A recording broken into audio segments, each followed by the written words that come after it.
Paolo Avellino nagsalita na sa issue ng pagpapakasal nila ni Kim Chiu. Hindi nga lang ang Kim Pao fans ang naloka matapos ang chika tungkol kina Kim at Paolo na di umano'y magpapakasal na sa susunod na taon. May mga chika na kesyo 1 taon na ang relasyon ng dalawa, na noong May 2024 pa lang ay nagbakasyon na raw ang dalawa na magkasama. Natawa lang ang aktor at tinanong kung sino ang nagsabi ng balita na yon. Pagbibiro pa ng aktor.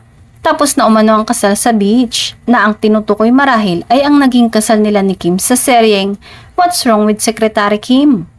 Dagdag pa nito, 2 beses na daw nauna nga ay salin lang. Pabiro mang sinagot ng aktor ay kilig na kilig pa rin ang mga fans dahil umaasa sila na sa pangatlong kasal umano ay yung totoong Kim Chiu at Paolo Avellino na.